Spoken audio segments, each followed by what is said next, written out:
I love when people say this. So which part did you study? Because there's so much, but you decide to focus on one little bit. Did you know that, like, you know where universities came from? The idea of university was by a Muslim woman from the north of Africa, Tunisia specifically. And it was built in Morocco. That's where universities came from. And funny enough, it was a Muslim woman. And they're Africans as well, just to let you know. I mean, you want to know a big shocker here?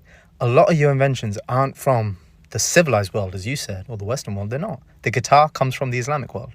The compass, maths, all these things don't come from this civilized world that you talk about. And this civilized world, you do realize there were points in history where they would do barbecues of black people.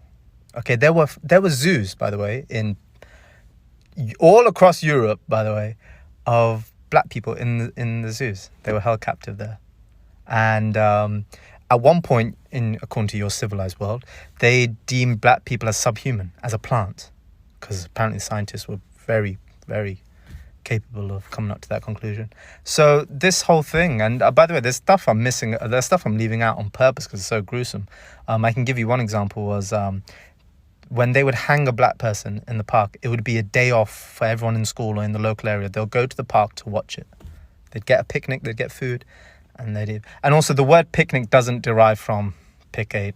That's not true. But the whole thing about having a picnic and watching a black man get hanged, that was true. So this thing about you studying, I don't think you studied it properly. And like I say again, study your own history first, okay? It's much more dark and gruesome. And then you go on, I saw in one of your posts where you're like, oh, but I'm half Scottish. So, you know the Scots, what the Scots did as well. All right, they were capable of a lot. So don't get me wrong, I know all history is dark, but I just hate it when people then decide to use this as a statement to back themselves up.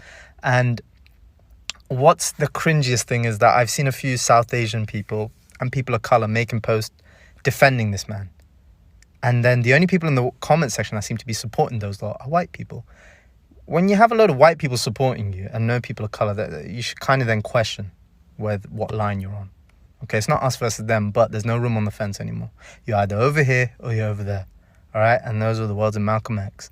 And as Muhammad Ali said, if I'm making the white America angry, but I'm treating my people of color well, then I'm doing well. And that's true here. It's the truth is the truth. And I know a lot of you guys hate me and this and that, and blow me.